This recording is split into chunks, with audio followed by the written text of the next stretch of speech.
नेहा जैसी बेटियों की जिंदगी की कीमत नहीं है, उनको तो अपने वोट बैंक की चिंता है। बेंगलुरु के कैफे में बम धमाका हुआ, तब भी कांग्रेस ने शुरुआत में इसे लेकर गंभीरता ही नहीं है, यहां तक कह दिया ये तो गैस का सिलेंडर फटा था। देश की जनता के आंख में क्यों धूल झोंक रहे हो कांग्रेस के लोग? अगर तुमसे नहीं बनता है तो छोड़कर के घर चले जाओ।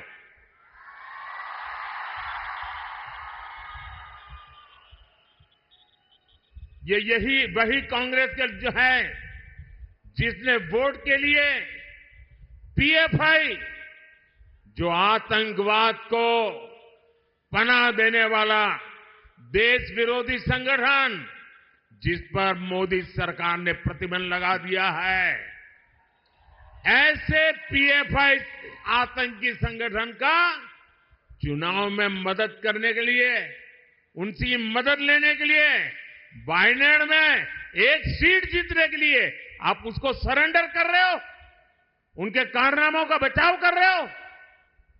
लेकिन भाजपा सरकार ने देश और समाज विरोधी पीएफआई को बंद किया है, उससे बड़े बड़े खैरखा जेलों में सड़ रहे हैं। भाइयों साथियों, कांग्रेस ने हमारे इतिहास को, हमारी आजादी की लड़ाई को भी वोट बैंक के नजरिए से, तुष्टीकरण के नजरिए से ही लिखवाया है।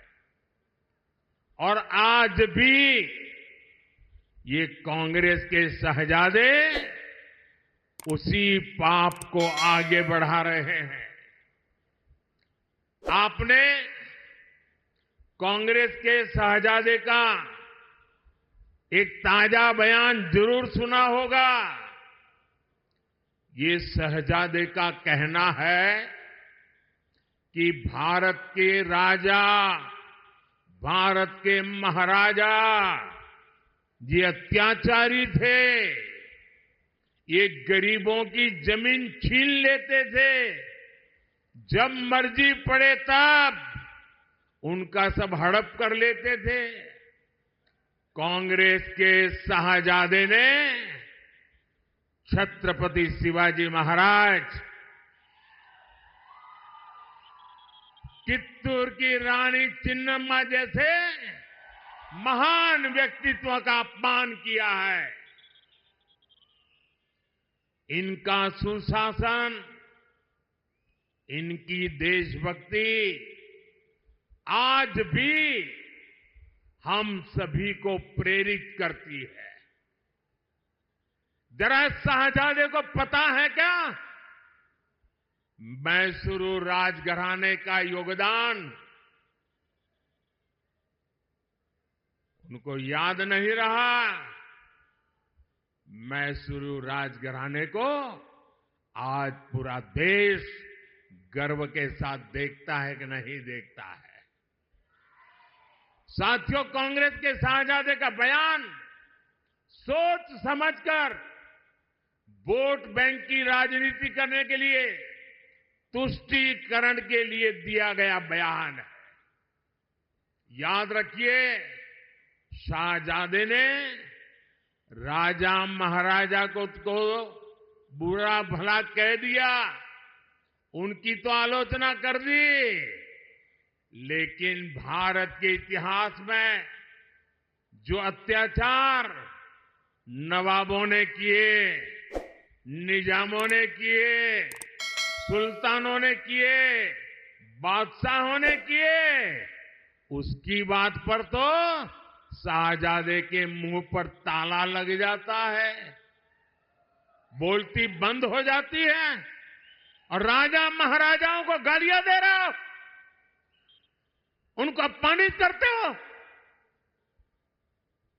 कांग्रेस को औरंगजेब के अत्याचार याद नहीं आते, जिसने हमारे सैकड़ों मंदिरों को तोड़ा, अपवित्र किया।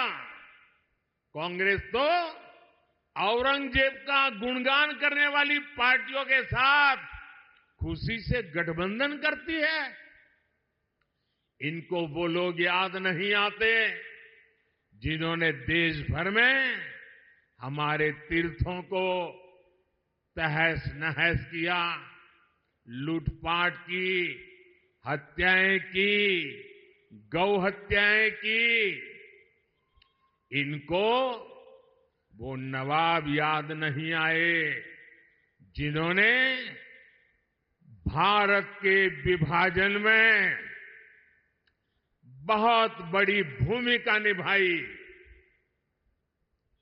कोई कल्पना कर सकता है क्या बनारस के राजा के बिना बनारस हिंदू विश्वविद्यालय की स्थापना संभव हो सकती थी? क्या महारानी अहल्याबाई होलकर ने मंदिरों का पुनर्निर्माण कराकर हमारे आस्था स्थलों की रक्षा की या नहीं की? मैं गुजरात से आता हूं, मेरा गांव गायकवाड़ स्टेट में पड़ता है। ये बड़ौदा महाराजा थे जिन्होंने बाबा साहब आंबेडकर की प्रतिभा को पहचाना था, उनको बड़ौदा बुलाया, उनकी शक्ति को पहचाना और बाबा साहब आंबेडकर को विदेश पढ़ने के लिए भेजने का काम गायकवाड़ महाराजा ने किया था। ये कांग्रेस के शाहजादे को इन राजा महाराजाओं का योगदान याद नहीं आता है, लेकिन वोट बैंक की राजनीति के लिए वे राजा महाराजाओं के खिलाफ बोलने की हिम्मत करते हैं, नवाबों के खिलाफ, बादशाहों के खिलाफ, सुल्तानों के खिलाफ एक शब्द बोलने की उनमें ताकत नहीं है। कांग्रेस की तुष्टीकरण की मानसिकता अब देश के सामने खुलकर के सामने आ रही है और यही मानसिकता कांग्रेस के मैनिफेस्टो में भी झलकती है।